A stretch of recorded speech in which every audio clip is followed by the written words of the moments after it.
En este momento vamos a dar inicio con la última parte del Congreso. Primero vamos a iniciar con dos ponencias. La primera estará a cargo de doña Rosa Isabel Blanco Montero, sobre la enseñanza de la lógica en el discurso. Después, Gabriel Quesada Mora y Adriana de la Paz, de la Universidad de Costa Rica, realizan un comentario general sobre los rasgos de la literatura fantástica presentes en algunas obras de autores latinoamericanos.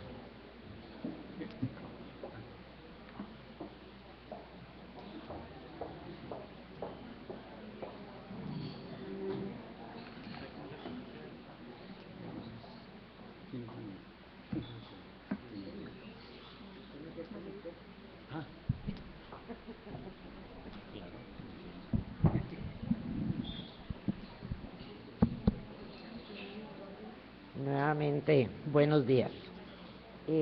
No sé si habría posibilidad de...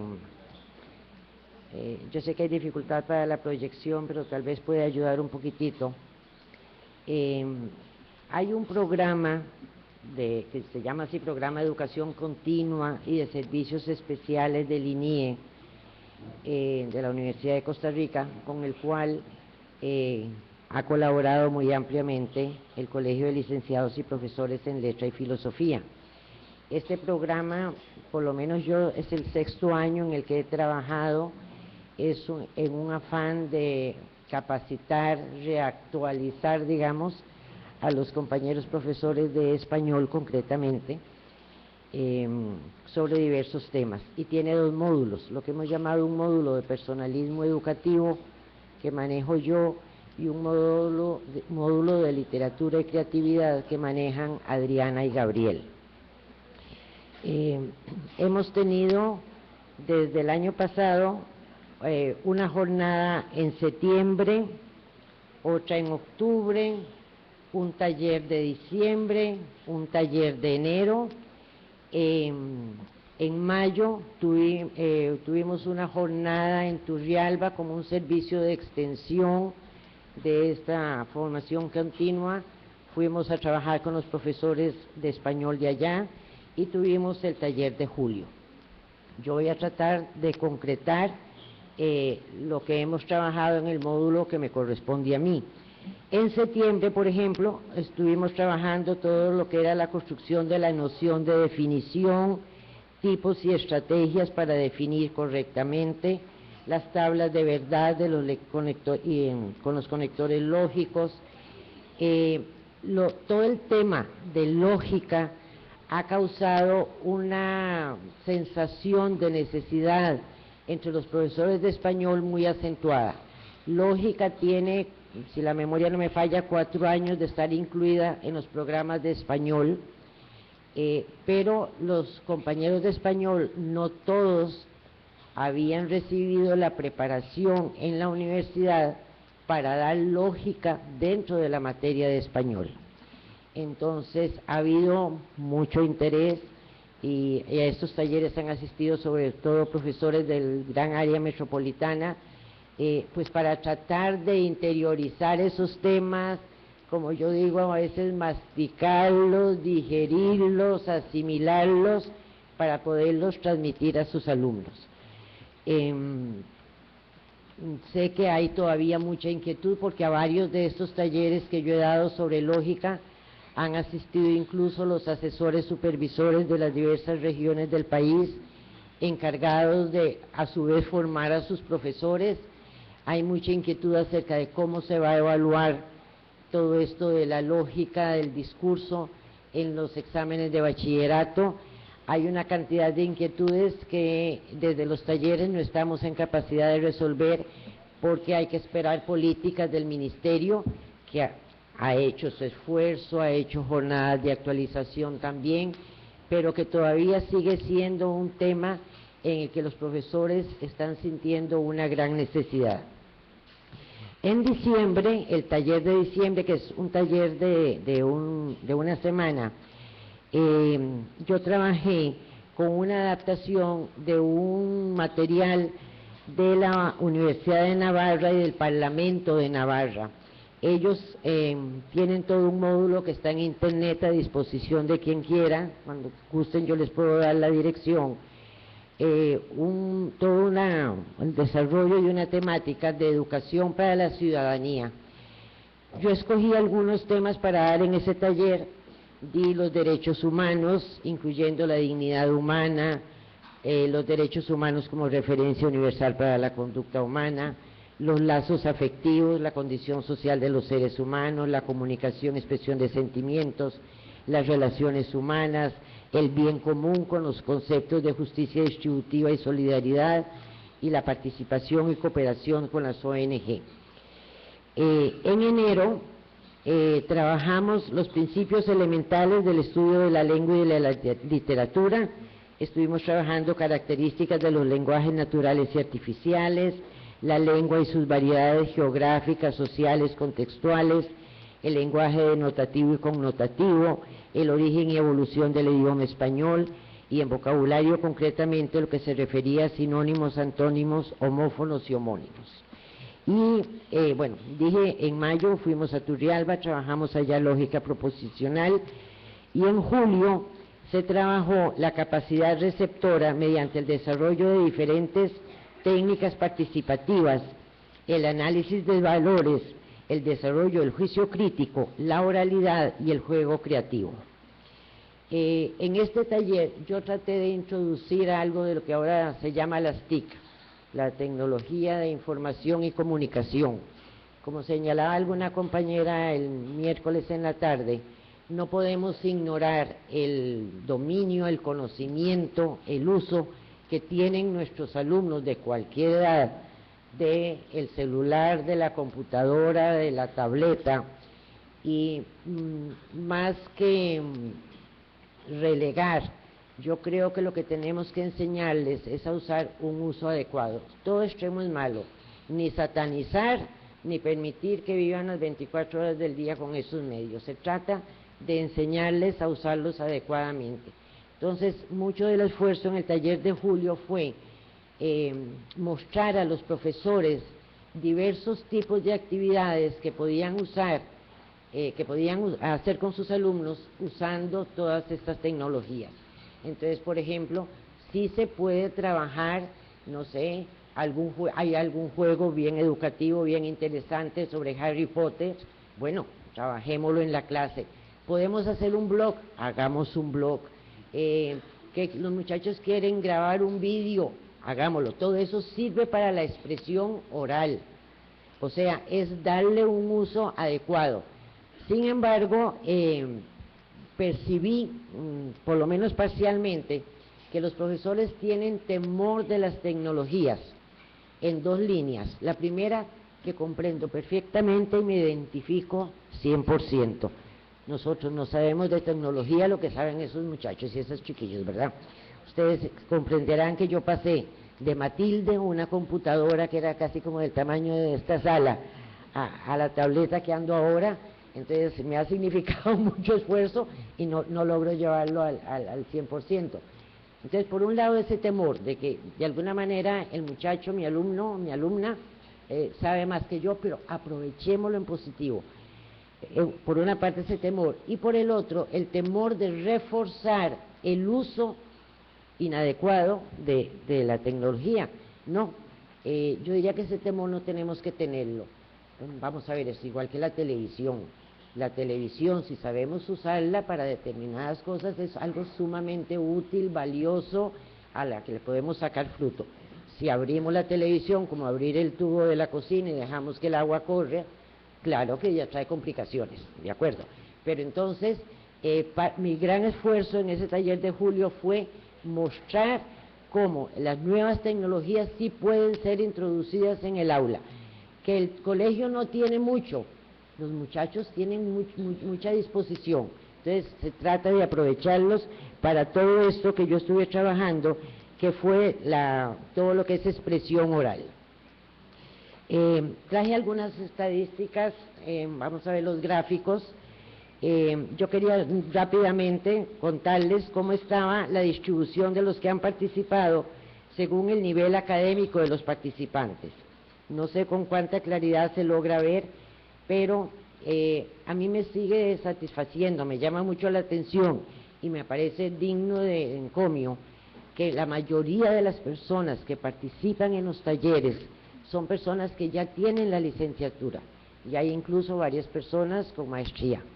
Eso dice de los participantes que a pesar de tener un título universitario, mantienen ese interés en actualizarse, en aprender cosas diferentes. Y ya les digo, a mí eso me parece muy llamativo y relevante. El gráfico número 2 es según la provincia a la que pertenece el centro educativo. Entonces, lógicamente vemos que San José y Cartago pues tienen una gran mayoría, pero sin embargo no podemos dejar de considerar la gente que viene de Punta Arenas y Guanacaste, que también es digno de reconocimiento, personas que hacen el esfuerzo de pagar su transporte, si cuando es el taller de una semana, buscar dónde se quedan a dormir. A veces Colipro lo que les da es la beca del costo del taller, pero todo lo demás lo cubren ellos de su bolsillo. Entonces me parece que es un grupo de personas con una vocación docente tal que los motiva para hacer eso. La gráfica número 3, según sexo, bueno, obviamente, como igual que en todo el país y en la mayoría del mundo, la mayoría de docentes son mujeres, con una parte de hombres, pero sigue siendo predominantemente femenino. Hay otros aspectos que hemos evaluado. Por ejemplo, en el taller de diciembre, en el taller de educación para la ciudadanía, les preguntamos qué tema de los que dimos ha considerado más importante para trabajar con sus alumnos. Y es notable que lo que son derechos humanos, lo que es formación de lazos afectivos y sociales, relaciones personales, predomina. Hay una inquietud sobre realmente qué es la persona humana, cuáles son sus derechos, cómo debe comportarse en la sociedad, cómo debe comportarse con sus iguales, que a mí me llama la atención, porque en otros momentos de la historia de Costa Rica todo eso se daba como por sabido, ¿verdad? Pero ahora parece que hay mucha inquietud. En el taller Principios Elementales del Estudio de la Lengua y la Literatura, se les preguntó qué actividad del taller, de las que habíamos realizado, podían realizar con sus alumnos, y la mayoría optó por el lenguaje denotativo y connotativo. Como no pudimos trabajar mucho con el videobin, yo les traía algunos ejemplos de cómo fue que lo trabajamos. Entonces, con unas imágenes a nivel de pura imagen, bueno, ¿qué dice la imagen denotativamente? ¿Qué dice la imagen connotativamente? Y un poco, ¿qué criterio podemos usar para criticar esa imagen, para juzgarla? Eso les gustó mucho. Ahí voy.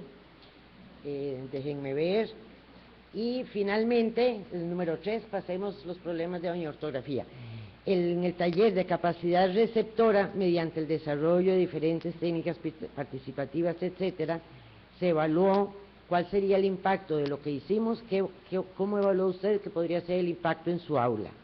Entonces, a nivel de satisfacción, muy bueno, de aprendizaje, de transferencia, de resultados, que les puedo decir que el 90% de las actividades que realizamos introduciendo la tecnología consideran que pueden aplicarlas en el aula. Entonces, ese es un rápido vistazo de lo que hemos trabajado de septiembre del año pasado a julio de este año, teniendo siempre esa inquietud. Yo la sigo percibiendo, me la siguen manifestando, la inquietud de los profesores acerca de cómo trabajar la lógica con sus temas de español, ¿de acuerdo? Cómo introducirlo dentro de la literatura. Entonces me parece que todavía ahí tenemos mucho que trabajar y mucho que hacer. Muchas gracias.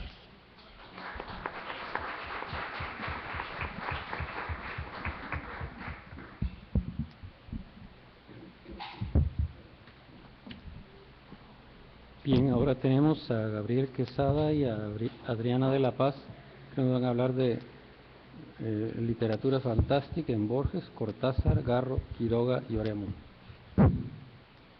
Bien, buenos días. Como bien lo dijo doña Rosa, Gabriel y yo hemos sido durante este tiempo los facilitadores de la parte de literatura en los talleres de capacitación, y por pues todo este cambio de lecturas que se ha hecho en los programas de estudio, hemos visto que han incluido escritores latinoamericanos que se pueden trabajar desde otras perspectivas teóricas. Entonces, a lo largo del año pasado y este año, hemos incluido todo lo que es la literatura fantástica. Yo les voy a iniciar a darles un pequeño esbozo de las perspectivas teóricas que hemos ido trabajando, y luego empezaremos a ejemplificar hasta donde nos rinda el tiempo. Bien,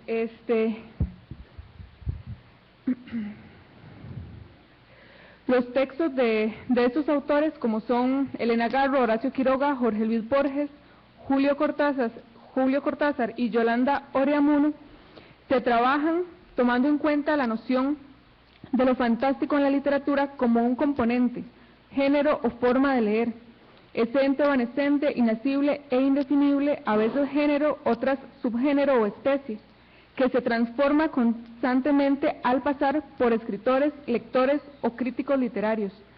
A estos los transporta a un espacio diferente, a una realidad que solo es posible en la literatura o no. Antes de iniciar el análisis, vamos a realizar un recorrido por algunas propuestas, con el fin de establecer parámetros de lectura para guiar el análisis del corpus seleccionado. En el caso particular de lo que se denomina literatura fantástica, hay que partir del hecho que no se puede llamar literatura fantástica a una obra que contenga solo un elemento, no es suficiente. El asunto viene a ser un poco más complejo que eso. El elemento fantástico en la literatura surge en formas diversas, pero especialmente toma por sorpresa al lector, el cual está sumergido en una atmósfera que es perfectamente equiparable con la realidad de su mundo cotidiano. Sin embargo, se va creando un ambiente misterioso que guía al lector hacia la aparición de un acontecimiento o un personaje que en algún momento se convertirá en algo extraño o perturbador para los personajes, los cuales van a transmitir ese sentimiento al espectador. En el ámbito de lo fantástico también surgen todos aquellos eventos que transgreden la racionalidad impuesta por el mundo cotidiano. Aquí conviene anotar que el mundo cotidiano al que se alude anteriormente es aquel en el cual se desarrolla la historia. Esto se debe a que puede suceder que en algún momento se relate algún acontecimiento que a los ojos de nuestro mundo no es tan posible.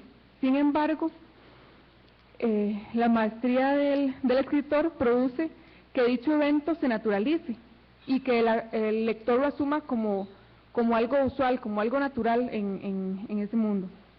Además, se pueden establecer ciertos requisitos que debe cumplir el texto para que se pueda incluir dentro de lo fantástico. Por ejemplo, es necesario presentar una irrupción brusca de un fenómeno inexplicable en la realidad, y sobre todo la vacilación sobre la naturaleza de lo sucedido, que debe aparecer en el lector implícito para que así permanezca el misterio y lo fantástico pueda existir. Por lo tanto, dentro del texto se debe presentar un quiebre, puede ser mínimo, que produzca o dé espacio para el surgimiento perturbador, extraño o enigmático. Ahora bien, el desarrollo de lo fantástico no siempre será el mismo, porque depende de cómo lo exprese cada escritor y cómo lo asuma cada lector. Lo que sí sucede es que lo fantástico, por medio del hecho sorprendente, nos saca de órbita de lo esperado, altera lo aceptado como algo cotidiano y saca al lector del orden establecido. Además, diremos nosotros que la unidad de trabajo por excelencia de lo fantástico es el cuento. Desde el auge de los cuentos fantásticos de Edgar Allan Poe, se estableció el formato de cuento o relato corto como el óptimo para lograr mantener la atención del lector, puesto que la narración breve logra un equilibrio y suspensión que facilita el estrecho control de lo que se narra y permite moderar hábilmente la atención. De esta manera, utilizar lo fantástico en el desarrollo de los cuentos se produce un efecto para atrapar al lector por medio de la creación de una atmósfera misteriosa que puede empezar desde lo cotidiano para luego salir con algún elemento sorpresa, que no necesariamente sería tan posible o tan fácil de lograr en un texto más largo como lo es una novela. Bien. El primer ejemplo que traemos Gabriel y yo sería Los buques suicidantes, de Horacio Quiroga. En este texto vamos a ver cómo el autor empieza a narrar una situación que parece ser natural. Se encuentran ciertos buques en el mar abandonados y pues en esa realidad marítima no pasa nada, simplemente están ahí abandonados sin que nadie los reclame por ellos.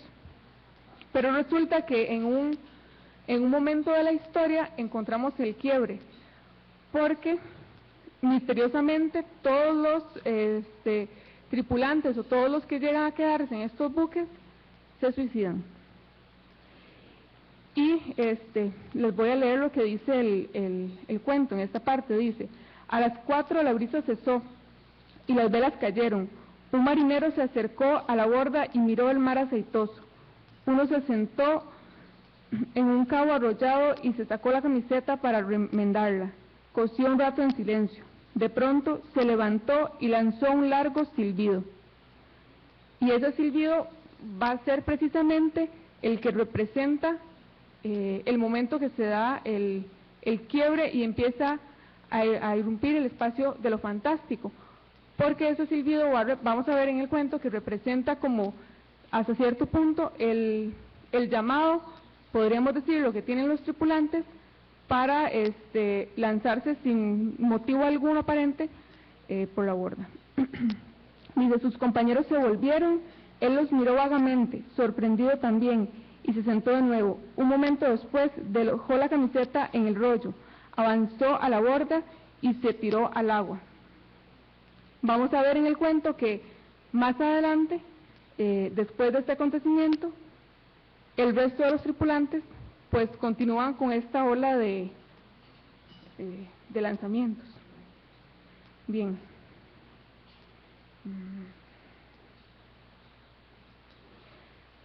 Okay.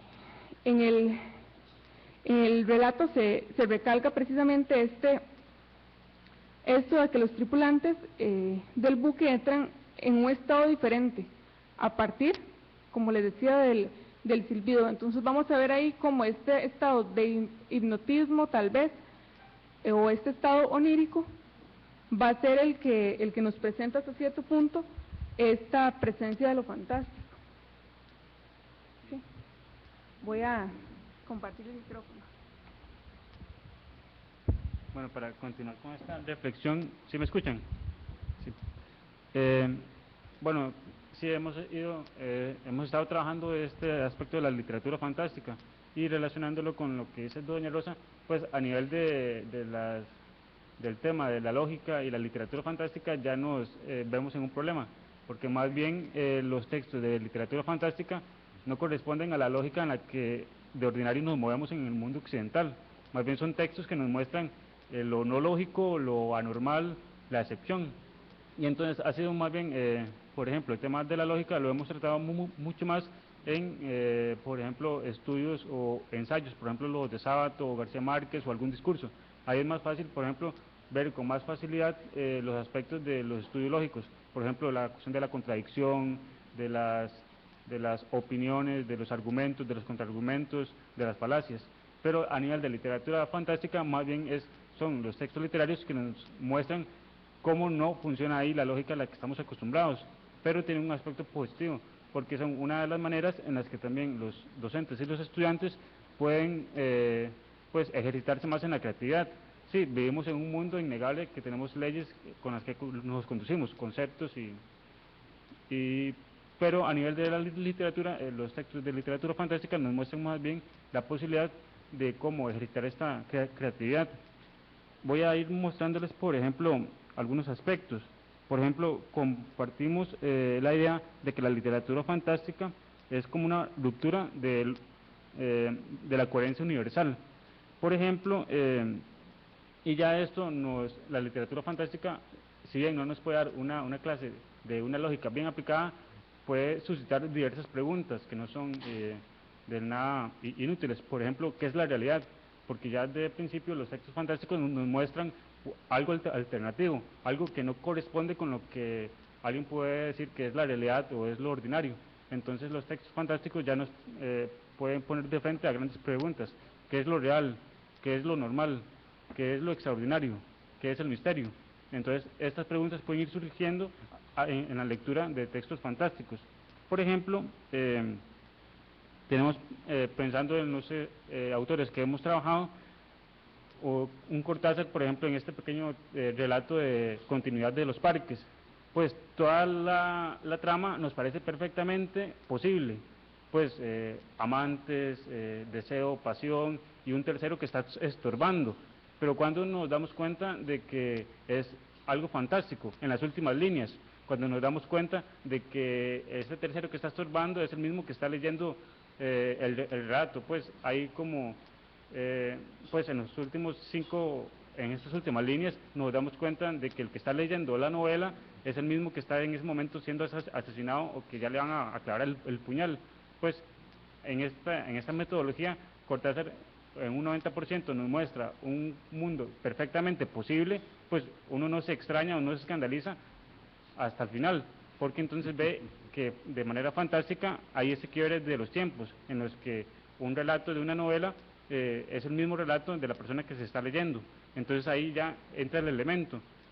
Y por ejemplo, pues Cortázar, por ejemplo, aquí lo usa al final, pero hay otro de los relatos fantásticos en Historias de Cronos y de Famas, Propiedades de un sillón, pues que más bien en las primeras palabras nos dice, en la casa del Jacinto hay un sillón para morirse, y ya cuando uno lee esta oración uno se queda así, un sillón para morirse, y ya quiere acabarlo pronto porque quiere saber un poco más de ese sillón. Entonces vemos que el elemento fantástico puede estar al principio de un relato, que nos parece perfectamente posible, o al final.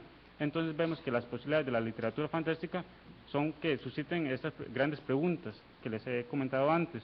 Y por ejemplo también uno de los aspectos importantes de la literatura fantástica es su tratamiento del tiempo, pues en la literatura fantástica funciona a partir de un tiempo en el que no estamos acostumbrados. Por ejemplo, en el texto de Elena Garro de La culpa es de los tlaxcaltecas, vemos que la personaje principal, pues nos empezamos a leer y nos parece perfectamente posible eso de una persona que ha salido de noche y que, digamos, el ambiente que está perdida, pero hay un momento en el que los aspectos de la luz, por ejemplo, son ya como los signos que nos indican de que pues se está viviendo como en dos tiempos, en un contemporáneo y hace muchos siglos ya. Entonces, por ejemplo, esto también se ve en textos de Cortázar como La noche boca arriba, pues que vamos leyendo y nos parece, sí, o estamos leyendo un texto de alguien que anda escapando para no ser asesinado en el rito de las Guerras Floridas, y también en un asunto de alguien contemporáneo que pues anda en una motocicleta o algo así. Y vemos entonces que algo a lo que estamos perfectamente acostumbrados, que es la medición del tiempo, en los textos de literatura fantástica es un elemento muy importante que sirve como indicador de que se está ante algo asombroso. Creo que ya me quedan pocos minutos. Por ejemplo, uno de los temas también importantes, por ejemplo, en Borges, y esto lo quiero vincular con el aspecto del tema de la tradición. Por ejemplo, Borges y Cortázar han tomado aspectos de la tradición y los han reelaborado. Pienso, por ejemplo, en el tema del Minotauro y la tradición del tema del laberinto, ya cómo ellos nos muestran en el siglo XX cómo está el aspecto de la literatura que no está como ya escrita en piedra y inamovible, sino que la literatura es tan flexible que muestra la manera de cómo tratar temas universales y también la creatividad para mostrarlos de una distinta manera. Pensamos, por ejemplo, en la manera en que Cortázar muestra al Minotauro en Los Reyes, pues es el héroe que más bien no está para nada encerrado en la cueva, sino que él ahí es perfectamente libre y se deja matar porque sabe que esa muerte lo hará finalmente libre. Entonces vemos, igual que tratando el aspecto de la literatura fantástica, que nos suscita preguntas y como autores también rescatan de la tradición grandes temas y los reelaboran de una manera ingeniosa y nos cuentan otras posibilidades que sabemos que en la vida real no son posibles, pero que en la literatura nos dan como nuevos caminos para seguir explorando este aspecto de la creatividad y temas que nos pueden seguir suscitando nuevos modelos de seguir tratando estos temas y al mismo tiempo de que se disfruta de esa lectura. Creo que se me acabó el tiempo.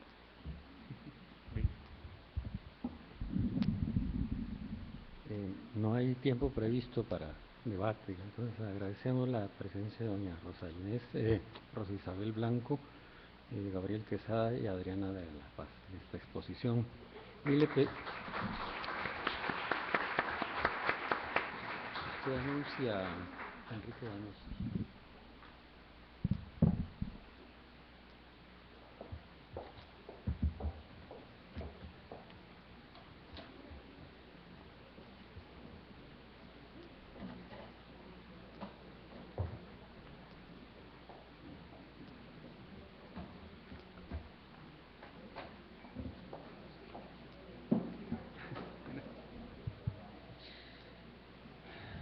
Para concluir con las actividades del 8º Encuentro Mesoamericano, tendremos la participación de 2 académicos con 2 conferencias plenarias. En primer lugar, Enrique Banús, de la Universidad Internacional de Cataluña, realiza una conferencia introductoria sobre la gestión cultural.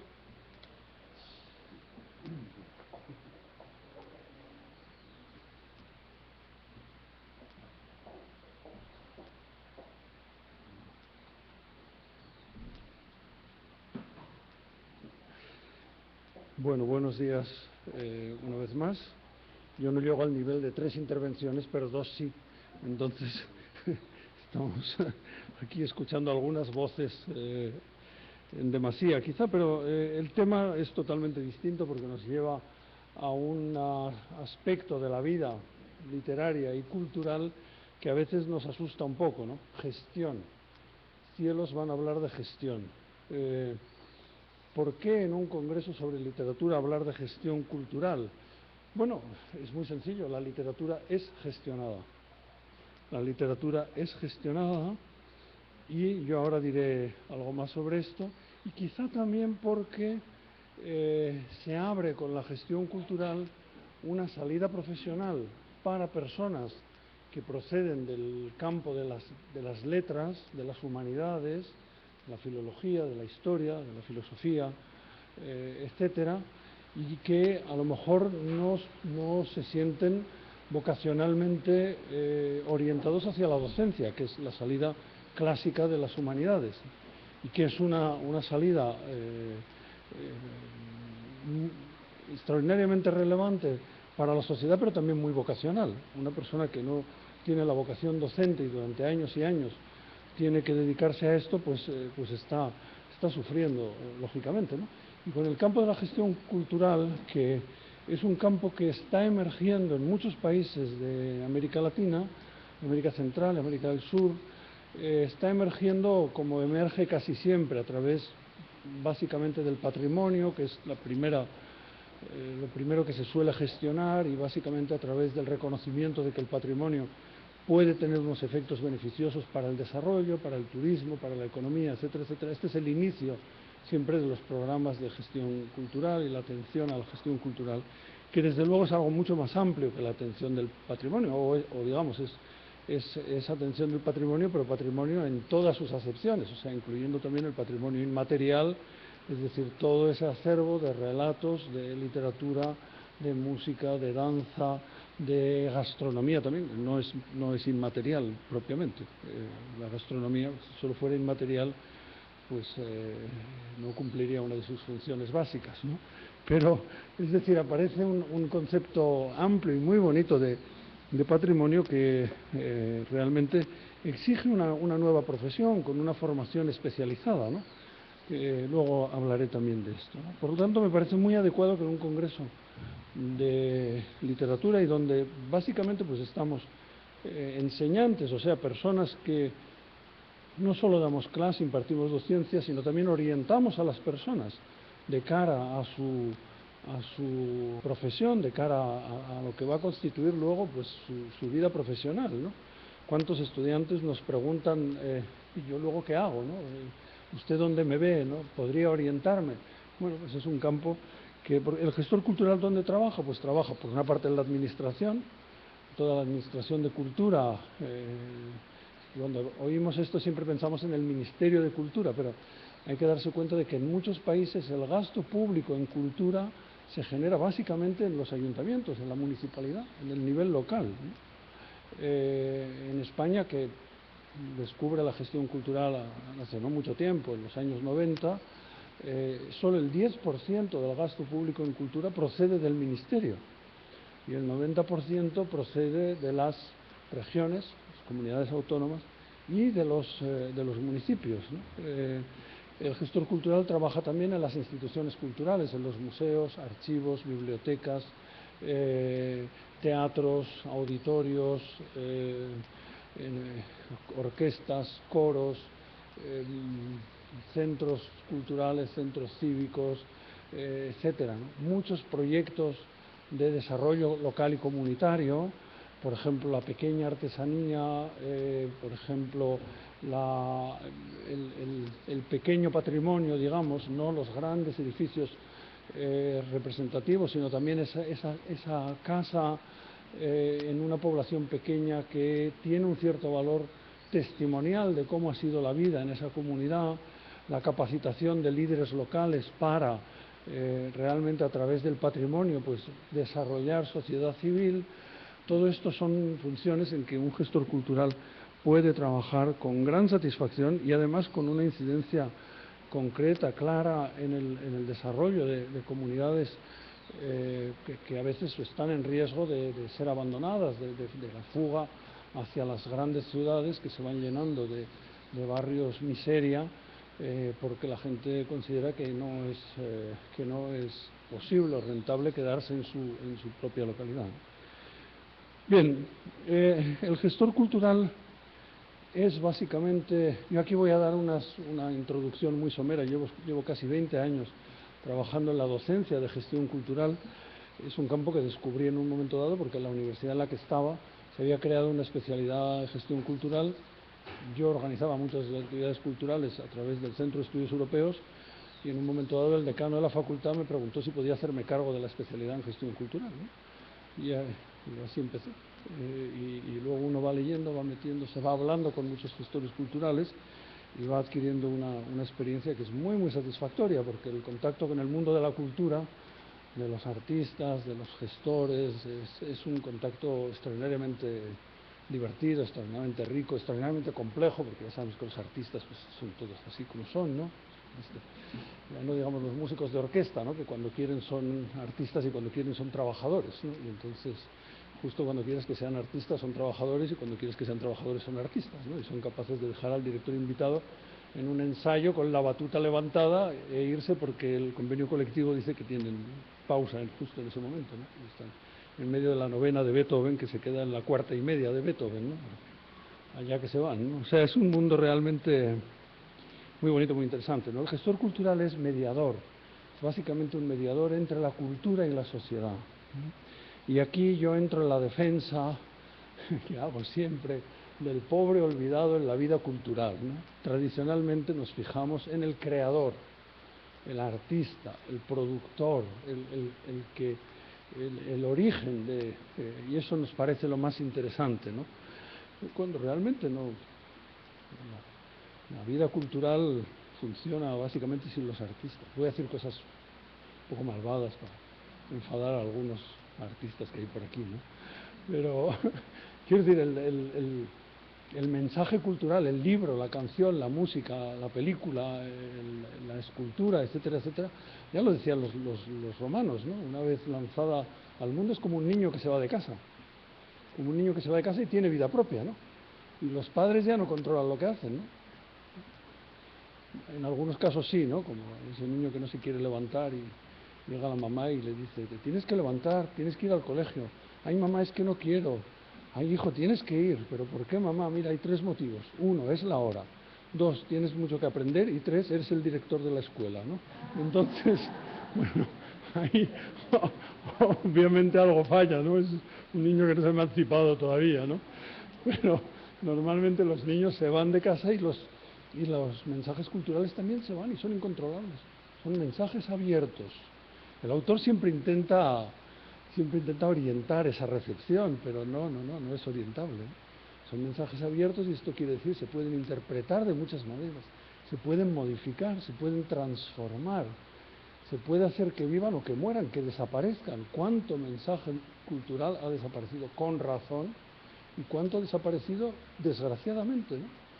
Nadie conoce ya el nombre del primer premio Nobel de Literatura, ¿no? Un señor llamado Sully Prudhomme. Desapareció. Sully Prudhomme, terrible escritor de novelas. Yo intenté leer una y me dio un sueño tremendo, ¿no? En su momento, apreciadísimo, apreciadísimo. Están editadas porque la Académie Française ya se ocupa de editar a todos, ¿no? Pero la vida cultural es así, ¿no? Y el gestor cultural está en medio de esa vida. La cultura es básicamente vida, no es un algo museal, es algo que se va transformando. Y los procesos de mediación, nosotros nos encontramos casi siempre con cultura mediada.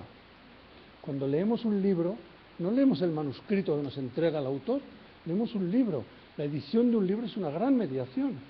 Yo lo puedo editar como libro de bolsillo o como libro de venta cara y tengo un público distinto.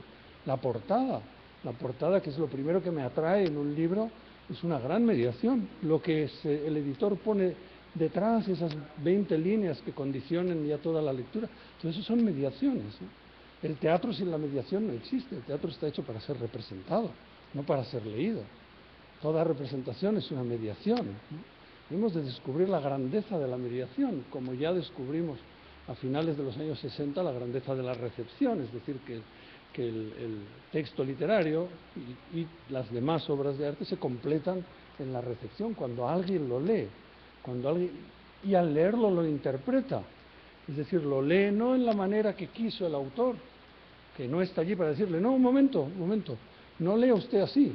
Luego los autores vienen y dicen, no, es que no se me ha entendido lo que yo quería decir. Que dices, bueno, si usted quería decirlo, dígalo. Si no ha conseguido decirlo, es su tragedia, ¿no? Para bien o para mal, ¿eh? A muchos autores se les lee mucho mejor de lo que querían. Lope de Vega pasó a la historia por sus geniales obras de teatro y no por sus temibles obras épicas, que era por las que quería pasar a la historia, ¿no? Petrarca pasó a la historia por su gran cancionero y no por sus obras latinas, que es por las que pretendía pasar a la historia. A muchos autores se les lee mejor, se les entiende mejor de lo que el autor se entiende a sí mismo, ¿no? El gestor es un mediador, ¿eh? Es uno más de los que configuran la vida cultural. Hace no solo que la cultura no muera, sino que la cultura vaya llegando a la sociedad. La mediación es un doble proceso hermenéutico. Hermenéutico quiere decir interpretativo, quiere decir de recepción desde unos presupuestos. Y ese proceso interpretativo es, por una parte, la selección y, por otra parte, la presentación. El gestor cultural selecciona de todo el acervo cultural aquello que considera interesante en este momento para esta sociedad. Sociedad que en realidad existe en su cabeza. Esto, en teoría de la recepción, se habla del lector implícito, es decir, de cómo el escritor escribe para un supuesto lector. El gestor cultural gestiona para una supuesta sociedad. Pero es imposible transmitir toda la cultura, por lo tanto hay un proceso de selección. Ese proceso de selección es hermenéutico, es decir, entra en juego lo que el gestor cultural considera importante, considera valioso. Y, por otra parte, gestiona hacia una sociedad. porque piensa que esta cultura es importante para esta sociedad en este momento, ¿no? Estoy hablando siempre de sociedad y no de público. Esto creo, el gestor cultural no pone en relación a la cultura con el público, sino con la sociedad. Evidentemente, a las actividades que organice, un ciclo de teatro, un ciclo de cine, un taller de artesanía, lo que fuere, acudirán unas personas determinadas, ¿no? Espectadores o bien personas que activamente pues, se dedican a esa artesanía, a esa cerámica, a esa creación de productos textiles. Y me niego, siempre lo hago, se utiliza mucho el término en gestión cultural de consumo cultural. Yo me niego a cualquier término que suene a mercado. En cultura nunca hay consumo, porque siempre es una participación activa. O sea, el espectador que está en el teatro medio dormido, esto sucede a veces, también en conferencias sucede a veces. Yo, como no tengo las gafas puestas, no sé si hay alguien. Una vez en una conferencia mía hubo en Alemania, una señora mayor que roncaba. Y a mí me dio una gran confianza, o sea, se ve que yo transmitía paz como para que esta señora... Sí, en una época en que hay tanto insomnio, es maravilloso, ¿no? Hacía frío fuera y ella estaba a gusto allí, ¿no? Hacía calorcito y un señor que contaba cosas y... O sea, que no le daba sobresaltos, la gente estaba muy nerviosa y movía los pies y se agitaba. Y yo ya les dije, tranquilidad, ¿no? Se me daba mucha paz esta señora, ¿no? En mi primera conferencia, siendo profesor joven, ¿eh?